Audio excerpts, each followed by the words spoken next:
ఎక్కడ ఎవరు ఏ బాధలో ఉన్నా నువ్వు నీ బాధగా భావించి వెళ్ళి నువ్వు చెయ్యగలిగిన ఉపకారం చేసి పెట్టాలి. అందుకే ఇప్పటికీ ఎక్కడ వరదలు రానివ్వండి, అగ్ని ప్రమాదాలు జరగనివ్వండి, ప్రకృతి ఉపద్రవాలు ఏర్పడనివ్వండి, పరుగెత్తికెళ్ళి ఉపకారం చేయడంలో ముందుండే సంస్థలలో ఒకటి రామకృష్ణ మిషన్.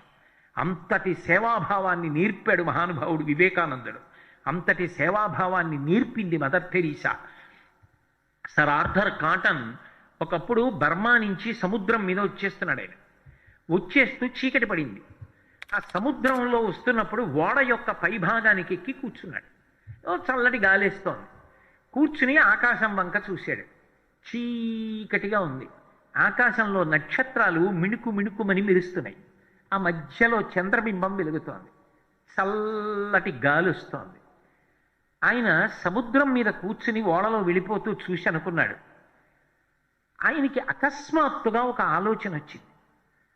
నేను ఏదైనా ఒక చిన్న ఆనకట్ట కడితే ఇంతమందికి ఉపకారం చేశాను అనుకుంటానే, ఇన్ని నక్షత్రాల్ని రూపకల్పన చేసిన భగవంతుడు ఎంత కష్టపడి ఏర్పాటు చేశాడు.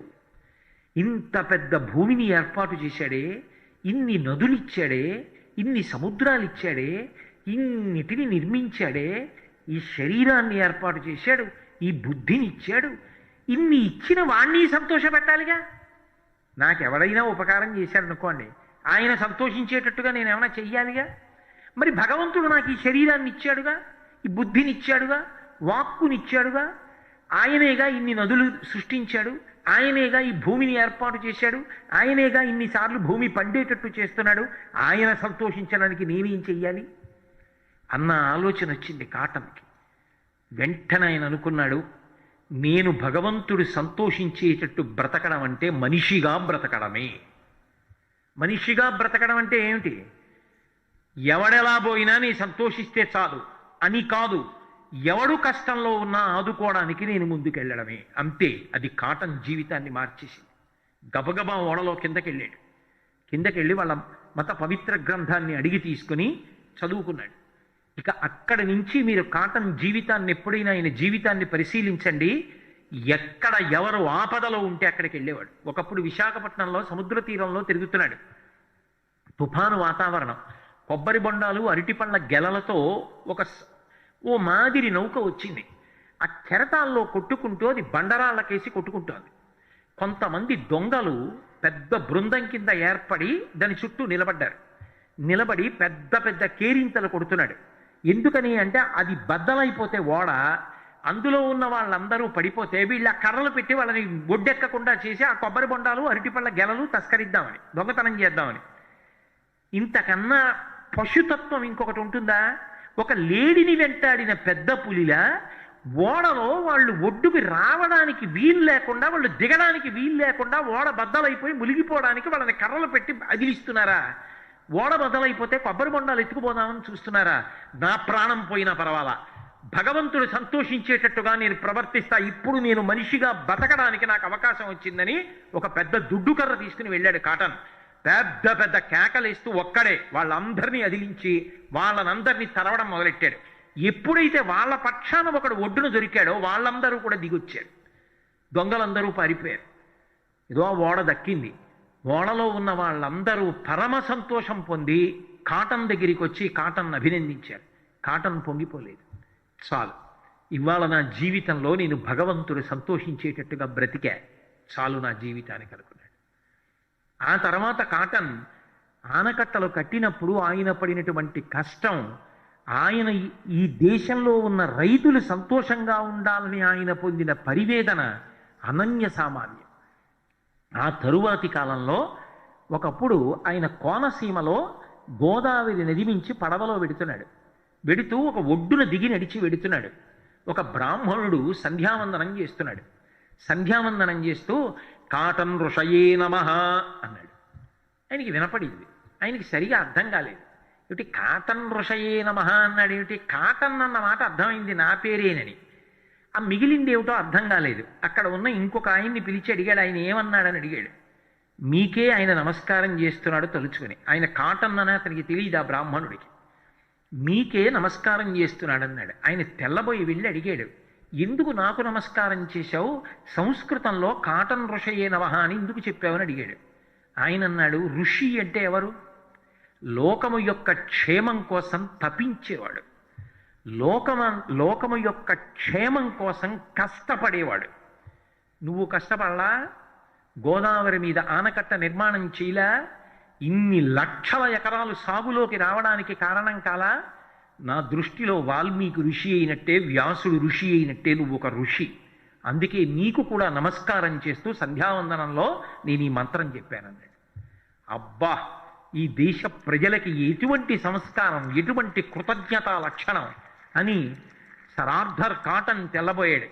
మనిషికి ఇవ్వడంలో సంతోషం ఉంటుంది. అందుకే the hands that give are holier than the lips that pray అంటుంది మదర్ థెరీసా. ఇచ్చే చేతులు అంత పవిత్రం. ఒకరి యొక్క కంటి నీరు తుడవడం కోసం ముందుకొచ్చిన చెయ్యి, ఓదార్చడానికి చేసిన ప్రయత్నం, తన చుట్టూ ఉన్న వాళ్ళకి ఉపకారం చెయ్యాలన్న తాపత్రయం మనిషిని మనిషిగా నిలబెడుతుంది. అలా బ్రతికిన వాడెవరో ఆయన మనిషి. ఫ్లారెన్స్ నైటింగేల్ దీపం పట్టుకుని, ఒక నర్స్ అయినప్పటికీ కూడా ఆమె రోగగ్రస్తులైన వాళ్ళు, యుద్ధంలో క్షతగాత్రులైన వాళ్ళకి సేవ చేయడం కోసం కష్టపడి ఎన్ని సంవత్సరాలు మంచం పట్టేసిందో తెలుసా ఆవిడ? 20 గంటల రోజుకి రోగుల్ని సేవ చేసేది అహరహం. అలా సేవ చేయడంలో ఆవిడ ఆరోగ్యం అంతా నశించిపోయి మంచాన పట్టేసింది. అయినా ఆవిడ బాధపడలేదు. మంచంలో ఉండి పుస్తకం రాసింది. నర్సుగా ఎలా ప్రవర్తించాలో ది హాస్పిటల్ అడ్మినిస్ట్రేషన్ అనో పుస్తకం రాసింది. ఆ పుస్తకం ప్రపంచమంతటి చేత ఆదరింపబడింది. ప్రఖ్యాతమైన అవార్డు అందుకుంది మంచం మీదుండి. ఆవిడ వెళ్ళిపోతుంటే హాస్పిటల్లో రోగులు ఆవిడ నీడ పడేది. చీకట్లో వెడుతున్నప్పుడు, ఇప్పుడు అలా దీపం వెలుగుతుంటే నేను వెడుతున్నాను అనుకోండి, నీడ పడుతుంది. అది జన్మ అంటే, అది జీవితం అంటే. ఫ్లారెన్స్ నైటింగేల్ హాస్పిటల్లో వెడుతుంటే ఆవిడ నీడ పడితే రోగులు అతి కష్టం మీద లేచి ఆవిడ నీడ ముద్దు పెట్టుకునేవారు. ఆవిడ్ని కాదు, ఆవిడ నీడని. ఆవిడ నీడ ముద్దు పెట్టుకున్నా చాలు, అంత సేవ చేసిన మహాతల్లి. అది జీవితం. ఎప్పటి ఫ్లారెన్స్ నైటింగేల్ ఇప్పటికీ తెలుసుకుంటారు. ఎక్కడో పుట్టింది మహాతల్లి, మార్గరెట్ ఎలిజబెత్ ఆవిడ పేరు. కానీ స్వామి వివేకానంద వెళ్ళి విదేశాల్లో ప్రసంగాలు చేస్తుంటే ఆకర్షితురాలైంది. నేను కూడా కష్టపడి సేవ చేస్తాను అంటే భారతదేశానికి రమ్మని ఆహ్వానించాడు వివేకానందుడు. భారతదేశానికి వచ్చి ఇక్కడి భాషలన్నీ నేర్చుకుంది. ఇక్కడి భాషలన్నీ నేర్చుకుని కష్టపడి పాఠశాలలు పెట్టి స్త్రీలందరినీ కూడా చేరదీసి పాఠాలు చెప్పి వాళ్ళందరినీ కూడా విద్యలో పైకి తీసుకొచ్చింది. నిన్ను నువ్వు సమాజానికి నివేదన చేసుకున్నావు, అందుకు నీకు నివేదిత అని పేరు పెడుతున్నాను. నిన్ను సోదరి అని భారతదేశం గౌరవిస్తుందన్నాడు వివేకానందుడు. సిస్టర్ నివేదిత అని పిలవబడింది. అటువంటి తల్లి చిట్ట చివర అద్భుతమైన పుస్తకాలు రాసింది. ఆ పుస్తకాల మీద కొన్ని లక్షల రూపాయల రాయల్టీస్ వస్తాయని తెలిసి కూడా ఒక రూపాయి తాను తీసుకోకుండా తన జీవితంలో తాను బ్రతికుండగా, తన శరీర పతనము తర్వాత కూడా ఆ డబ్బంతా రామకృష్ణ మిషన్కి చెందాలి అని వీలునామా రాసి చిట్ట చివర డార్జిలింగ్లో శరీరాన్ని వదిలిపెట్టి భారతదేశపు మట్టిలో కలిసిపోయింది. ఎక్కడ పుట్టిన మార్గరెట్ ఎలిజబెత్, ఎక్కడి భారతదేశం, ఎక్కడి సిస్టర్ నివేదిత, ఏమి వివేకానందుడు, ఏమి ఈ దేశ చరిత్ర, ఎటువంటి మనుష్యులు, 10 మందిని బ్రతికించడం కోసం అంత కష్టపడినటువంటి మహానుభావులు. మీరు తప్పకుండా చూడాలి. కాటన్ మ్యూజియంకి వెళ్ళి చూడండి. ఆ ధవళేశ్వరం బ్యారేజ్ కిందే ఉంది. ఆ రోజుల్లో ఆయన కష్టపడి కట్టినటువంటి విషయాలకి సంబంధించిన మ్యూజియం. అలాగే డొక్కా సీతమ్మ గారు మహాతల్లి ఇప్పటికీ పి గన్నవరం అక్విడెక్ట్ దగ్గర ఆవిడ ఇల్లుంది. ఆవిడ ఉన్న ఇల్లు రాత్రి లేదు, పగలు లేదు, ఆకలితో ఎవరొచ్చినా సరే అన్నం పెట్టడమే ఆవిడ జీవితం. ఆవిడ జీవితం మొత్తం మీద ఒకే ఒక్కసారి అంతర్వేది తీర్థం చూడడం కోసమని బయలుదేరింది. పల్లకీలో వెడుతుంటే గోదావరి ఆనకట్ట మీదకి వచ్చేటప్పటికి పల్లకిని మోస్తున్నటువంటి బోయీలకి శ్రమ కలిగి పల్లకి దింపారు. దింపితే సీతమ్మ గారు అందులో కూర్చునుంది. ఈలోగా అటుగా వెడుతున్నటువంటి ఒక పెళ్లి బృందం అవతల పక్కన విశ్రాంతి కోసం ఆగారు. అందులో ఒక పిల్ల ఏడుస్తోందమ్మా, ఆకలిస్తోందమ్మా అని. వెంటనే అక్కడ ఉన్న పెళ్లి బృందంలో వాళ్ళు అన్నారు, ఇంకెంతమ్మా వచ్చేసాం, కొద్ది దూరం పెడితే అదిగో డొక్కా సీతమ్మ గారి ఇల్లు, రాత్రి లేదు పగలు లేదు, ఎప్పుడు వెళ్ళినా ప్రేమగా అన్నం పెడుతుందమ్మా, ఆవిడ దగ్గరికి వెళ్తాం కదా, అన్నం పెడుతుందమ్మా, బెంగ పెట్టుకోకంటున్నారు. అమ్మో, నా మీద నమ్మకంతో వెడుతున్నారని ఆవిడ అంతర్వేది వెళ్ళడం మానేసి వెంటనే పల్లకి ఎత్తమని ఇంటికి వచ్చేసి అన్నం వండి ఆ వచ్చిన వాళ్ళందరికీ కడుపు నిండా అన్నం పెట్టి పంపించింది. ఇంటికి వచ్చిన వాళ్ళు, అమ్మా అన్నం తినొచ్చామమ్మా అంటే, అన్నం తినకపోతే కనీసం ఇది తినండి అని చెప్పి చేతిలో చింతకాయ పచ్చడన్నా పెట్టి పంపించేది ఆవిడ. కొద్దిగా పచ్చడి నాకి వెళ్ళండి అనేది. అటువంటి తల్లి చిట్ట చివర శరీరం వదిలిపెట్టేస్తే ఆవిడ శరీరంలోంచి ఒక దివ్యమైన జ్యోతి బయటికి వచ్చి అందరూ చూస్తుండగా రాత్రివేళ ఆకాశ మార్గంలో ప్రయాణించి వెళ్ళింది. అమలాపురం దగ్గర ఇందుపల్లిలో సంస్కృత విద్వాంసులు కూర్చుని చూసి ఎవరో మహాత్ముడి శరీరం వదిలిపెట్టాడు, జ్యోతి వెడుతోందనుకున్నారు. ఆ రోజుల్లో ఇప్పట్లా టీవీలు అవి లేవు. మర్నాడు తెలిసింది డొక్కా సీతమ్మ గారు శరీరం విడిచిపెట్టారని. బ్రిటిష్ యువరాజు పట్టాభిషేకం చేసుకోవడానికి అటువంటి మహాతల్లి డొక్కా సీతమ్మ గారిని విమానంలో తీసుకురమ్మని ఆహ్వానించాడు. ఆవిడ వెళ్ళడానికి ఇష్టపడకపోతే కనీసం ఆవిడ చిత్రపటాన్ని తీసుకురమ్మంటే ఆ రోజుల్లో కలెక్టర్ ఆవిడ ఫోటో తీసి పంపిస్తే పెద్ద సింహాసనం వేసి డొక్కా సీతమ్మ గారి ఫోటో పెట్టి మొట్టమొదట యువరాజు దంపతులు సీతమ్మ గారి ఫోటోకి నమస్కారం చేసి తర్వాత పట్టాభిషేకం చేయించుకున్నాడు. తూర్పుగోదావరి జిల్లాలో డొక్కా సీతమ్మ గారు అంతమందికి అన్నం పెట్టినటువంటి తల్లి. మీరు పిల్లలు, నా కోరిక ఒక్కటే, అబ్దుల్ కలాం గారు ఏది కోరుకున్నారో అటువంటి ప్రదేశాలు సందర్శించండి. అస్తమానం సినిమాలు కాదు, పరమ సంతోషంతో తీసుకెళ్తారు మీ అమ్మగారు నాన్నగారు. మీ నాన్నగారిని అడగండి, ఒక్కసారి డొక్కా సీతమ్మ గారి ఇల్లు చూపించమని అడగండి. ఆవిడ ఎంత కష్టపడి పొయ్యి మీద అన్నం వండి ఎంతమందికి పెట్టేదో మీరు ఇప్పటికీ ఆ పీగన్నవరం పెడితే కథలు కథలుగా ఆవిడ చేసినటువంటి మహోపకారాల గురించి చెప్తారు. గోదావరికి వరదలు వచ్చి అవతల ఒడ్డున ఒక వ్యక్తి ఆకలితో ఏడుస్తుంటే మీరు వెడతారా నేను వెళ్ళనా అని భర్తని పడవ మీద పంపించి రాత్రి అన్నం పెట్టించి పడవ మీద ఇంటికి తీసుకొచ్చింది ఆవిడ. ఒక దొంగ అన్నం తిని ఆవిడ చీరే ఎత్తుకుపోవడానికి సిద్ధపడితే అందరూ కొట్టబోతే దారి తప్పిన కొడుకురా నాకు వీడు అని ఆ దొంగని దగ్గర పెట్టుకుని కడుపు నిండా అన్నం పెట్టి, నాన్న ఇంకెప్పుడు దొంగతనం చేయకురా, నిన్ను కొడతారా నాన్న, నేను తట్టుకోలేనురా అని డబ్బిచ్చి పంపిస్తే జన్మలో దొంగతనాలు చెయ్యనింకనా అని చెప్పి అతను బొంబాయి వెళ్ళి వ్యాపారం పెట్టి గొప్పగా వృద్ధిలోకి వచ్చి మళ్ళీ డొక్కా సీతమ్మ గారిని చూడ్డానికి వచ్చేటప్పటికి ఆ మహాతల్లి శరీరం వదిలేసింది. దొంగలని కూడా ప్రేమించిన తల్లి. జిల్లా అధికారులు కూడా అటగా వెడుతుంటే డొక్కా సీతమ్మ గారి చేతి ప్రసాదం తినాలి అని చెప్పి అడిగి అన్నం తిని వెళ్ళేవారు. ఆ డొక్కా సీతమ్మ గారి ఇల్లు ఒక్కసారి చూపించండి నాన్నగారు, ఆ ఇల్లు చూస్తానని మీ తండ్రి గారిని అడగండి. నాకు అవకాశం లేదు కానీ వచ్చే సంవత్సరం నేను ఇటువంటి తరగతులు నిర్వహించగలిగిన అదృష్టాన్ని భగవంతుడిస్తే నా శక్తి మేర మిమ్మల్ని అందరినీ అటువంటి ప్రదేశాలకి మేనమామగా నేనే తీసుకెళ్లే ప్రయత్నం చేస్తాను. డొక్కా సీతమ్మ గారిని పీగన్నవరం వెళ్ళి చూడండి, ఆవిడ ఇల్లు ఇప్పటికీ. ఆ సరార్థర్ కాటన్ మ్యూజియంకి వెళ్ళి చూడండి. నిజంగా సమాజం కోసం వాళ్ళందరూ ఎలా నిలబడ్డారో, ఎలా బ్రతికారో. వాళ్ళు ఉపకారం చేసినప్పుడు నీ కులం ఏమిటని అడగలేదు, నీ మతం ఏమిటని అడగలేదు, నీ రాష్ట్రం ఏమిటని అడగలేదు, నీ భాష ఏమిటని అడగలేదు. ఉపకారం చెయ్యడం ధర్మంగా చేశారు. నివాస వృక్ష సాధూనాం ఆపన్నానాం పరాగతి ఆర్తానాం సంసర్యశ్చైవ యశిశ్చైక భాజనం అంటారు రామాయణంలో. ఒక చెట్టు ఉందనుకోండి, ఎండలో వస్తున్నవాడు ఆ చెట్టు యొక్క మొదలు దగ్గరికి వెళ్ళి నిలబడ్డాడు అనుకోండి, నువ్వు స్త్రీవా పురుషుడివా, ఏ కులం వాడివి, ఏ మతం వాడివి, ఏ వర్ణం వాడివి, ఏ జాతి వాడివి, ఇవన్నీ అడగదు చెట్టు. అడగకుండా వచ్చినటువంటి వాడికి నీడనివ్వడం ఒక్కటే చెట్టుకి తెలుసు. ఎవడు తన కిందకొచ్చి నిలబడ్డాడో వాడికి నీడనిచ్చేస్తుంది తప్ప వాడు ఎవడు అని చెట్టు అడగదు. మనిషి అలా బ్రతకాలి. తాను కష్టపడైనా సరే తన చుట్టూ ఉన్న వాళ్ళని ఆదుకునే ప్రయత్నం చెయ్యాలి. తన వలన ఒక్కడో నలుగురు రక్షింపబడి వృద్ధిలోకి వచ్చేటట్టుగా చెయ్యగలగాలి. అలా చేసిన జన్మ ఏదో అది జన్మ తప్ప కేవలం నేను బాగుండాలి అన్న భావనతో బ్రతకవద్దు. 10 మంది బాగుండాలి అనేటటువంటి భావనతో అటువంటి సంకల్పంతో జీవనం చెయ్యండి అని మనకి ప్రబోధం చేస్తున్నారు. నేను తరచుగా ఈ మాటలు చెప్పడానికి కారణం ఏమిటంటే, ఈ ఉదాహరణలు కొన్నింటిని ప్రత్యేకంగా మళ్ళీ మళ్ళీ చెప్పడానికి కారణం ఈ జిల్లాకి వాళ్ళతో అనుబంధం ఉంది కాబట్టి. కాటన్ ఈ దేశం వాడు కాదు, అయినా గోదావరికి వరదలు వస్తే ఒకప్పుడు కాకినాడ కూడా మునిగిపోయింది.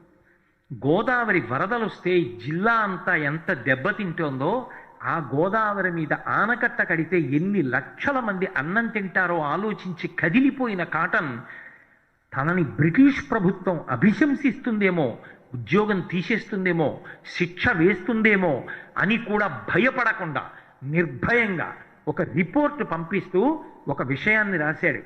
ఆ సెంటెన్స్ చదివితే మనకు ఆశ్చర్యం వేస్తుంది.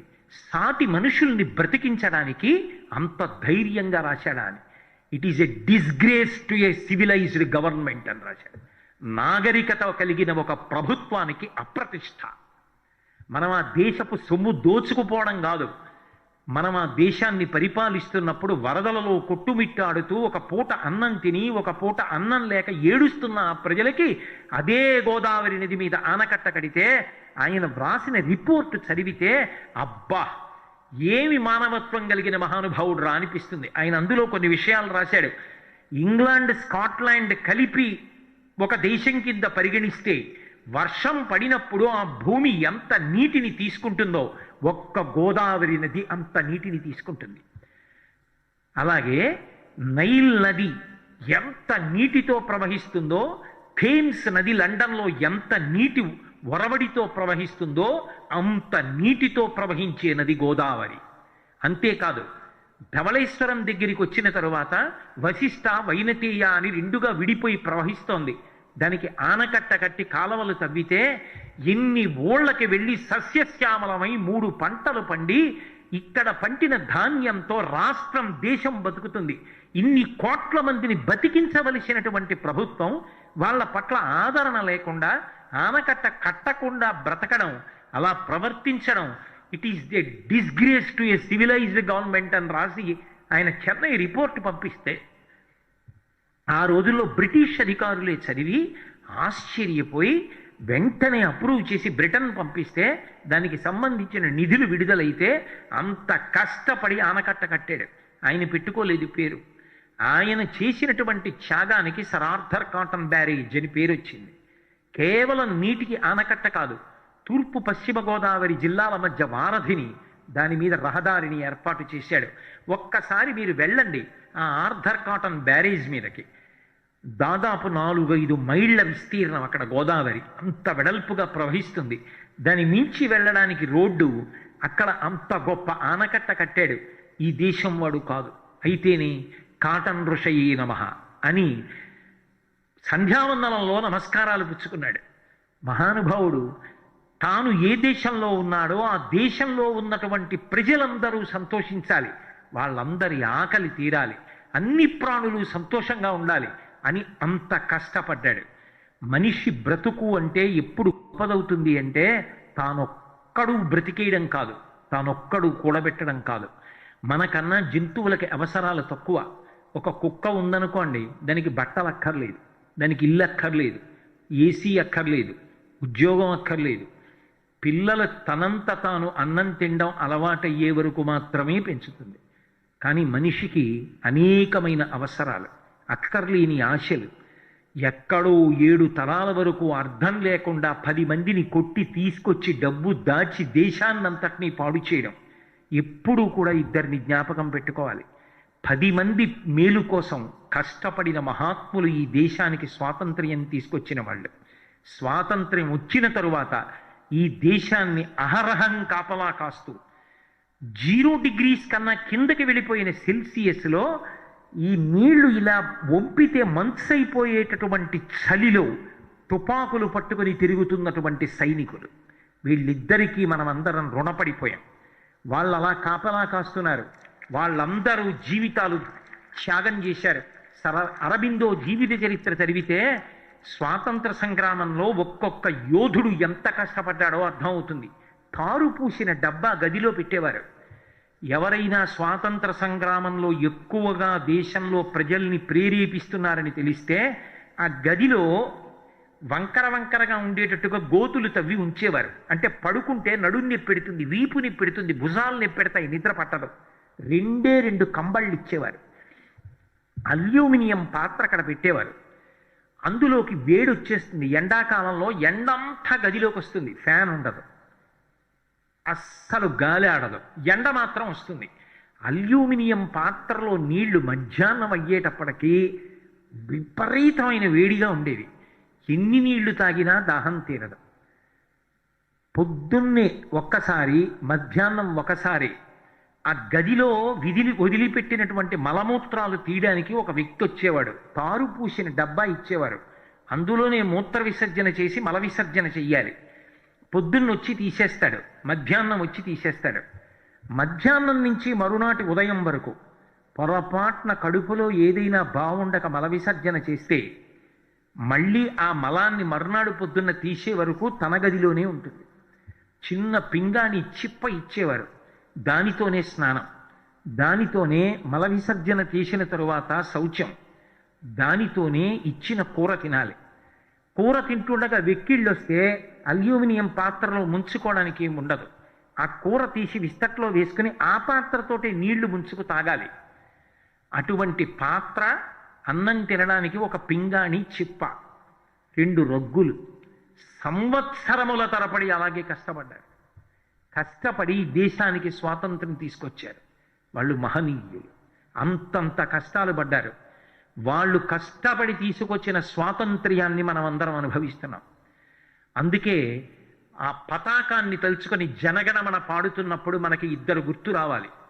కష్టపడి ఆస్తి సంపాదించిన తాత ముత్తాతలలా ఈ దేశానికి స్వాతంత్రం తీసుకురావడానికి అంత కష్టపడిన ఆ మహానుభావులు ఈ దేశాన్ని కబళించకుండా రాత్రనక పగలనక కుటుంబాల్ని విడిచిపెట్టి కఠినమైన దుస్తులేసుకుని తుపాకులు చేతిలో పట్టుకొని కను రెప్ప పడకుండా, కూర్చోకుండా, పడుకోకుండా సరిహద్దుల వెంట తిరుగుతున్నటువంటి సైనికులు.